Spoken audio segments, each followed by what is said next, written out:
집단 상담 이론과 실제 12주차 3차시 수업 시간입니다. 자, 우리가 지금 12주차 우리가 1차시와 2차시는 우리가 오프라인 수업에서 지난 이제 집단 상담의 이제 임상 실천 기법에 대해서 우리가 잠시 살펴보았고, 그 3차시 시간에는 우리가 21일 날 우리가 수업했던 내용에 대한 이제 어찌 보면 조금 요약 정리와 그리고 이어서 집단 상담 기법에 대한 그런 이제 실천 기법에 대해서 조금 더 살펴보는 그런 시간을 가지도록 하겠습니다. 자, 먼저 보시면은 오늘 우리가 수업했던 내용에서 면접 기법, 그리고 우리가 크게 살펴봤을 때 의사소통 기법, 이렇게 크게 보았습니다. 그래서 의사소통 기법은 비언어적 의사소통과 언어적 의사소통, 이미 이 내용들은 우리 선생님들이 크게 어려운 내용은 없고, 그리고 이미 많이 조금 들어봐왔던 그런 내용들이니까 크게 어려움 없이 수업을 할 수 있었습니다. 그 내용 보시면은 먼저 면접 기법은 우리가 지난 수업 시간에 우리가 오프라인 시간에 말씀드린 것처럼 이 내담자와 이제 이 상담가가 이제 실전 필드에서 만나는 거죠.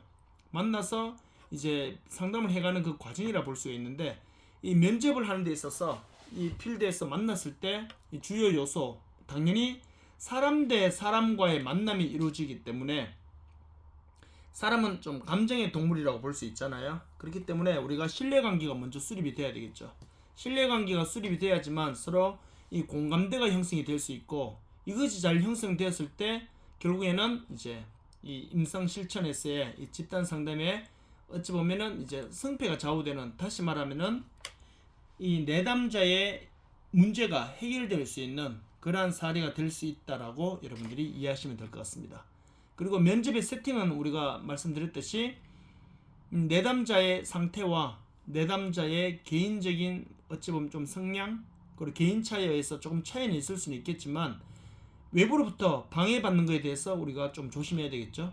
그리고 어느 정도의 이 상담실의 밝기 정도, 조명 정도, 조명도 요즘 뭐 굉장히 크게 작용하는 부분이라 보시면 되겠죠. 그리고 이게 또 개인차마다 또 연령대에 따라서 조금씩 차이는 있을 수 있겠지만 보통 통상적으로 40분에서 한 50분, 뭐 좀 더 오버될 수는 있겠지만 통상 이러한 시간이 1회기 상담으로서의 가장 적절한 시간이다라고 말씀을 드렸습니다. 자, 그러면 이제 비언어적 의사소통인데, 오늘 앞서도 제가 말씀드린 것과 마찬가지로 우리가 의사소통은 우리가 입으로, 말로, 언어로 하게 되는 이 언어적 의사소통이 있고, 또는 우리의 표정, 또는 말투, 그리고는 또는 이제 이 억양, 뭐 그리고 사용하는 단어들, 뭐 이런 것들에 대한 또는 몸 동작, 뭐 제스처, 이런 것들이 되겠죠. 뭐 이런 것들이 다 포함한 이 비언어적 의사소통이 있습니다. 그래서 수업 시간에도 선생님들이 이미 잘 알고 계셨던 것처럼 이 사람과 사람과의 관계 형성을 위한 이 의사소통에 있어서는 언어적 의사소통과 비언어적 의사소통의 비율로 본다면 통상 뭐 2대8, 또 혹자에 의해서는 학자들은 뭐 7대3 이렇게도 볼 수 있는데, 비언어적 의사소통 기법이 상당수 7-80%를 활용하고 있다는 거. 근데 보통 사람들에게 물어보면은 우리가 서로 사람 대 사람 간의 이 의사소통을 하는 데 있어서 비율이 어떻게 될까 물으면은 보통 이 언어가 차지하는 비율이 거의 90%라고 그러고 그렇게 표현을 많이 하는데, 실질적으로 우리가 따져보면 그게 아니라는 것을 우리가 너무나 잘 알 수 있는 내용들이죠. 자, 그렇게 일단 우리 선생님들 봐주시면서 이 비언어적 의사소통에 대해서는 우리가 수업 시간에도 그 관련된 사례도 우리가 들어보면서 살펴보았기 때문에 잠시 살펴보면, 표정, 여기서 제가 이 전달 언어적 표현, 즉 말하는 내용과 그때 말할 때의 표정이 어떻게 된다? 서로 상반되는 일이 없도록, 즉 전달되는 그 말의 내용과 얼굴의 표정이 일치가 된다, 이렇게 말씀을 드렸죠. 뭐 그리고 시선은 문화적인 차이는 있을 수는 있겠지만 서로 이렇게 적절한 눈 마주침, 이것이 상대방으로 하여금 공감대를 형성되게 할 수 있고, 무엇보다 이 라포가 형성되는 그런 이제 계기가 될 수 있겠죠. 그리고 태도 및 자세 같은 경우도 너무 교과서적인 대답인데 딱딱하고 근위적인 태도보다는 편안하고 자연스러운 태도를 취해야 한다. 너무 뻔한 말이긴 하지만 실질적으로 나는 근위적이고 조금 뭐랄까요, 딱딱한 태도로 나아간 것이 아닌데도 불구하고 내담자는 그렇게 느낄 수가 있겠죠. 왜냐하면은 지금 내담자는 그런 상황은 아님에도 불구하고 스스로가 자신이 이 갑과 을이 있다면은 우리가 내담자는 당연히 을이고 상담자는 갑이다 이런 개념은 없거든요.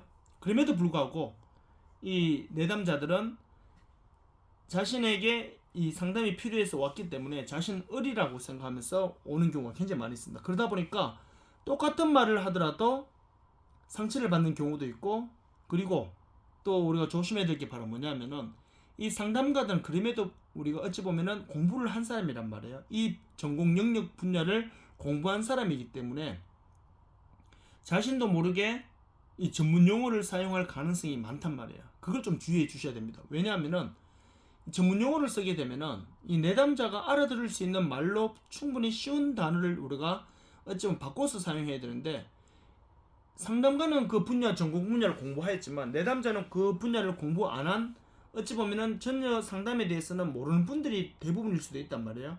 그렇기 때문에 그런 상황을 우리가 염두에 두면서 이 전문 용어를 사용하게 되면은 좀 벽이 생겨 버리겠죠.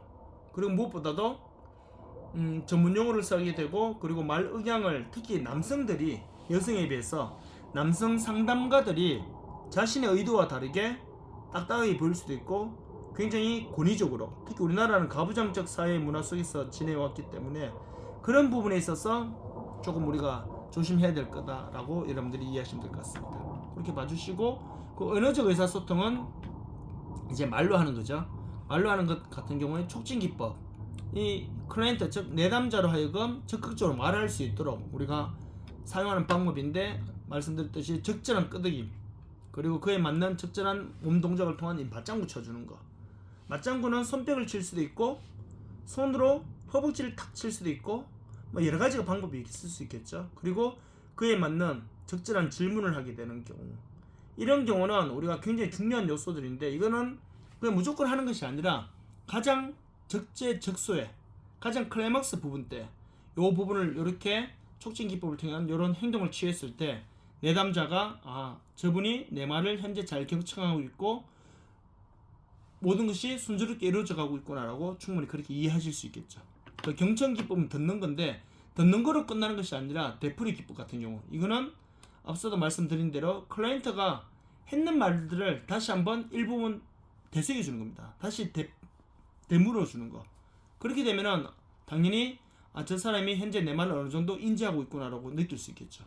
명료화 기법은 이제 클라이언트가 내담자가 말하고 싶어하는 것을 삥 둘러서 이야기하고 있을 때 그걸 구체적으로 이제 하나로 이제 어쩌면 요약한다기보다는 이 뭐랄까요, 아까 제가 수업 시간에 사례를 들었던 것처럼 본인은 예를 들어서 말하고 싶어하는 내용을 이렇게 너무 직설적으로 말하지 못하는 경우도 있단 말이에요. 뭐 여러 가지 개인적인 뭐 사유가 있겠죠. 그런 경우 이 말을 잘 들어보고 그 사람이 말하고 싶은 것이 무엇인지 정확하게 하나로 되받아 주는 것이 명료화 기법.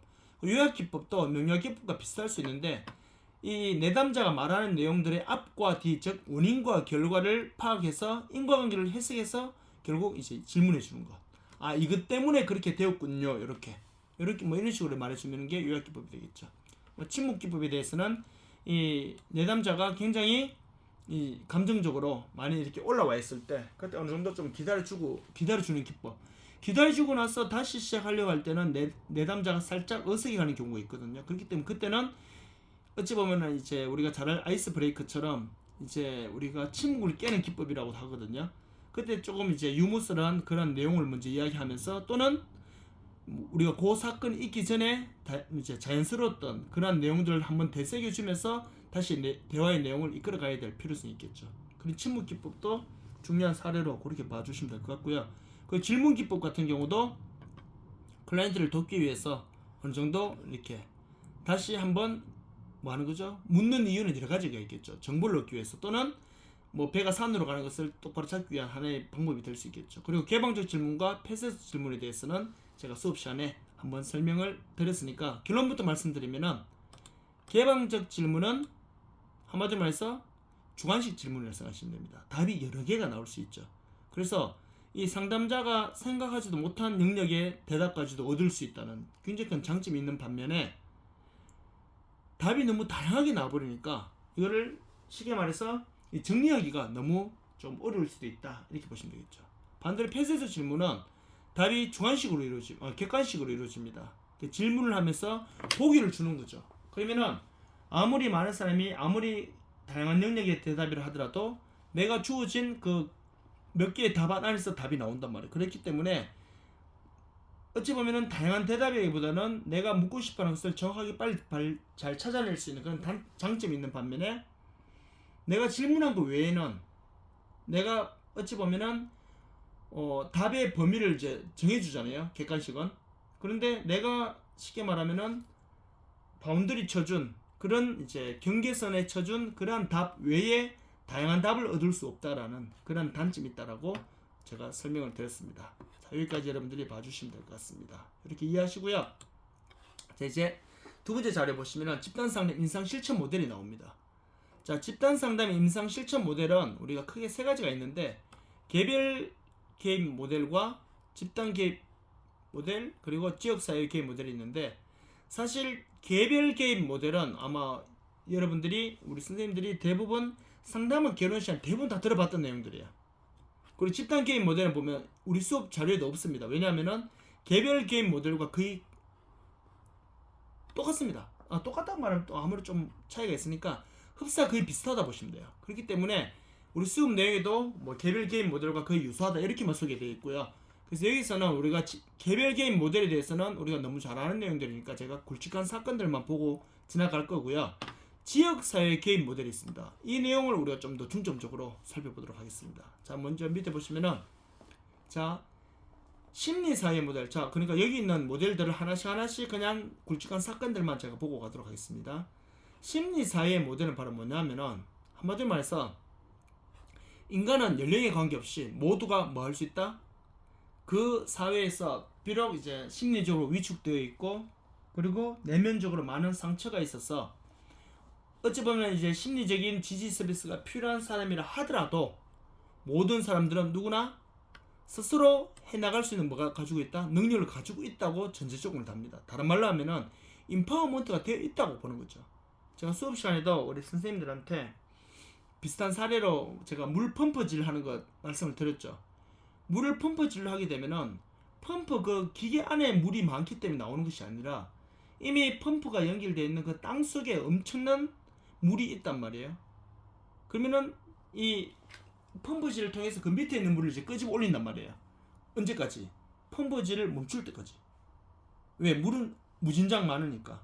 그것처럼 이 내담자가 문제가 있어서는 왔지만 그 내담자의 내면에 있는 상처는 스스로 치유할 수 있는 능력이 그 사람에게 이미 있다고 보는 거예요. 지금 그 심리사회 모델은요, 인파워먼트 모델하고 역량 강화, 강점 관점 뭐 이런 말로도 표현이 되는데 그 내용과 거의 비슷하다 보시면 돼요. 그래서 밑에 보시면은 인간의 성장과 발달을 위해 적절한 조건을 위해서 이제 조성하는데 개입에 초점을 둔다 했는데 결국에는 이 사람이 스스로 성장할 수 있는 역량이 이미 갖춰져 있는 사람인데 비록 어떠한 상처나 어떠한 이제 문제로 인해서 이 사람이 지금 현재 자신의 내면을 볼 수 있는 눈이 현재 감겨 있단 말이에요. 그렇기 때문에 스스로 할 수 있도록 역량을 강화시켜 주는 거. 그럼으로 인해서 인간이 뭐가 될 수 있다? 발달할 수 있는 그러한 이제 뭐가 되는 거죠? 기회가 될 수 있다는 거죠. 그런 것을 만들어 주는 것이 심리사회 모델이다. 그래서 이 심리사회 모델은 뭐 여러 가지 우리가 이걸 기계적으로 다 외우실 필요는 없습니다. 그냥 심리사회 모델이 저렇게 인간은 스스로 적응해 나갈 수 있는 능력이 이미 있는 걸로 판단하면서 인간의 성장과 발달을 위해서 이 상담가는 여러 가지 조건을 이제 완비해 주는 거. 그런 쉽게 말하면은 춤출 수 있도록 춤판 준비를 해준다 이렇게 보시면 됩니다. 이미 춤추는 능력은 누구한테 있죠? 그죠? 상담가에게 있는 게 아니라 이 내담자 이미 춤추는 능력이 얘한테 있어요. 뭐뭐 해주면 됩니까? 자리만 깔아주면 된다 이렇게 생각해 보시면 되겠죠. 자, 나머지는 그냥 우리 이런 식으로 같이 읽어보시면 될 것 같고요. 자, 행동주의 모델 한번 보세요. 행동주의 모델은 우리가 선생님들이 이미 좀 잘 아시는 내용이면서도 또 중요하니까 같이 한번 볼게요. 자, 행동주의 모델 우리가 상담원 결혼 시간에 배웠겠지만 보시면은 어떤 이론에 반대된다 했어요. 어떤 이론에 반대되는 것이 바로 뭐다? 행동주의 모델이다 이렇게 보시면 되는데 그럼 행동주의 모델이 뭔지부터 아셔야 되겠죠. 행동주의 모델을 한마디로 말해서 이렇게 생각하시면 돼요. 결정적으로 행동에 포커스를 두는 겁니다. 행동이 잘 되어 있으면 이거는 긍정 강화가 잘 이루어졌다 이렇게 보는 거고요. 행동이 잘못되어 있으면 이건 부적 강화가 이루어졌다 이렇게 보는 거예요.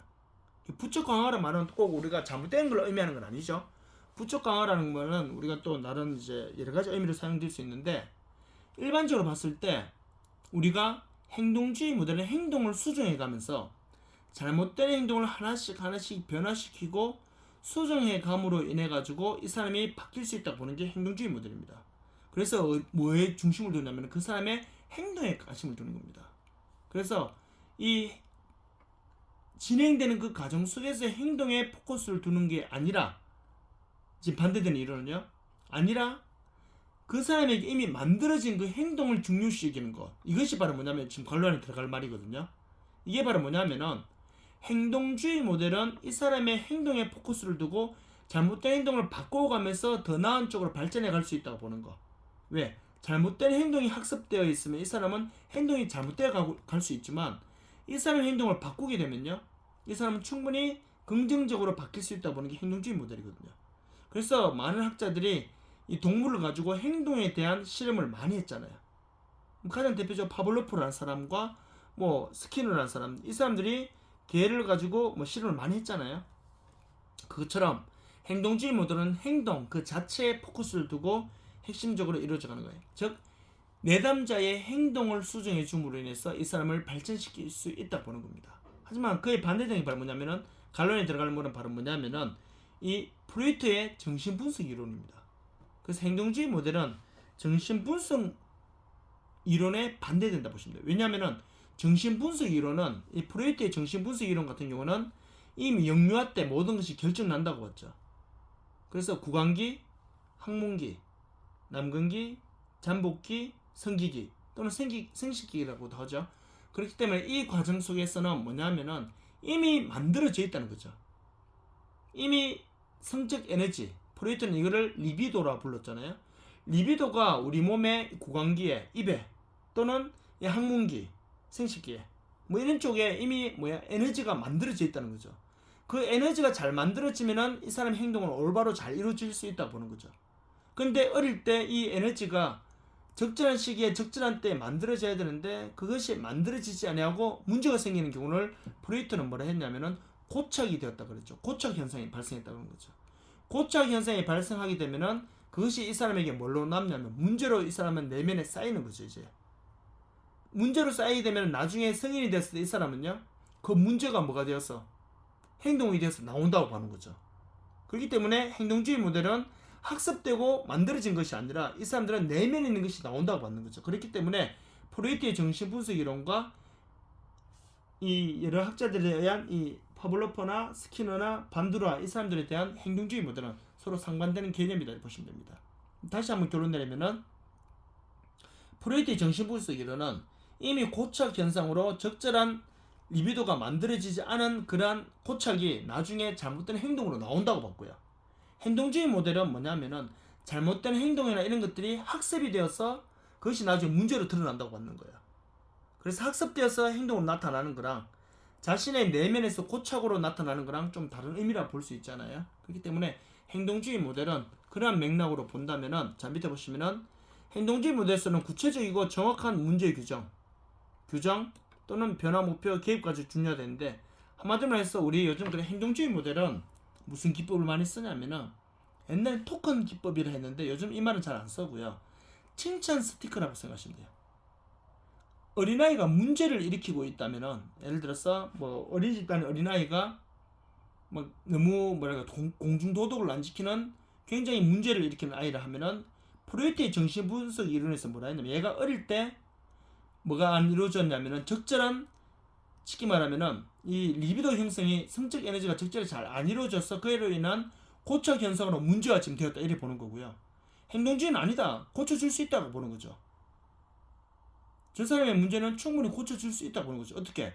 그래서 요즘 이제 어린아이들 대상으로 많이 하죠. 선생님 이해를 돕기 위해서 칭찬 스티커 아시죠? 예를 들어서 뭐 스티커를 10개를 다 붙이면은, 예를 들어서 인사를 잘하면은 스티커를 하나 주고, 또 신발 정리를 잘하면 스티커 또 하나 주고, 친구에게 양보하면 스티커를 하나 주고, 이렇게 해서 10개의 스티커를 다 모으면은 자신이 원하는 선물을 사주게 되고, 이렇게 하면은 뭐가 되는 거죠? 그쵸? 이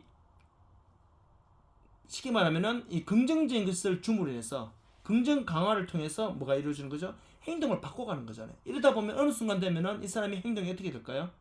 나중에는 스티커를 주지 않아도 자신에게 습관이 되고 몸에 배이게 되면은 그 행동을 이제 하게 된단 말이에요. 이처럼 행동주의 모델은 이렇게 자신에게 만들어져 가는 행동도 만들어질 수 있다고 보는 거죠. 근데 프로이트는 그게 아니다. 이미 내면에 있는 것이 나온다라고 받는 거죠. 뭐 그런 맥락으로 일단 봐주시면 될 것 같고요. 그래서 행동주의 모델도 우리 선생님들이 같은 기본 내용들은 이제 맥락으로 같이 이렇게 봐주시면 되겠죠. 그리고 보시면은 역량 강화 모델, 다른 말로 하면은 인파워먼트입니다. 강점, 관점, 권한 부여, 역량 강화, 뭐 세력가 다 같은 말인데, 이건 한마디로 말해서 클라이언트의 문제는 클라이언트 그 문제가 있어서 왔지만 즉 이 내담자는 그 문제를 해결할 수 있는 능력이 누구한테 있다? 자, 자신의 내면에 이미 있다고 보는 게 역량 강화입니다. 역량이 강화되니까 어떻게 됩니까? 자존감이 올라가겠죠. 그래서 이거를 제가 지난번에 말씀드린 것처럼 펌프에 마중물 한 바가지 부어주면 어떻게 돼요? 물이 엄청나게 올라오잖아요. 근데 그 마중물 한 바가지가 없어서 물을 못 퍼올리고 있는 거예요 지금. 그 역량 강화는 마중물을 부어주는 모델이다, 이렇게 보시면 더 이해하시기가 쉬우실 겁니다. 그런 맥락을 이제 밑에 내용도 같이 보시면 되겠고, 생태 체계 실천 모델은요, 한마디로 말해서 우리 몸이 생태가 어떻게 됩니까? 체계가 다 연결되어 있죠. 그래서 우리 몸은 지금 잘 아시겠지만 우리 몸이 예를 들어서 차지하는 비율 중에 우리가 뭐 이 머리 뇌 부분이 중요하죠. 심장도 중요하죠. 그 오장육부 장기도 중요하죠. 하지만 우리가 새끼 손톱이 아픔, 예를 들어서 새끼 손톱은 말 그대로 없어도 뭐 사람이 죽고 사는 문제는 아니지만 새끼 손톱 밑에 작은 가시가 하나 박혀 있으면 일상생활이 될까 안 될까요? 안 된단 말이에요. 물론 뇌에 큰 병이 생겨서 아니면 우리가 장기 부분에 뭐 간이나 아니면은 뭐 대장이나 아니면은 뭐 위 이런 부분에도 질병이 생기면 우리가 일상생활 안 되는 것처럼 새끼 손톱 밑에 작은 가시 하나만 박혀 있어도 우리가 일상생활이 안 된단 말이에요. 왜요? 자꾸 신경 쓰이고 아팠어. 왜? 우리 몸은 다 뭐 돼 있기 때문에, 연결되어 있기 때문에, 체계적으로 연결되어 있기 때문에. 그렇기 때문에 자 보세요. 각 체계는 여러 하위 체계들로 구성되는데 하나의 체계가 전체를 어떻게 돼요? 다 동시에 같이 연결되어 있죠. 그러니까 서로 뭐가 됩니까? 상호 보완적이고 서로 의존적이라는 거죠.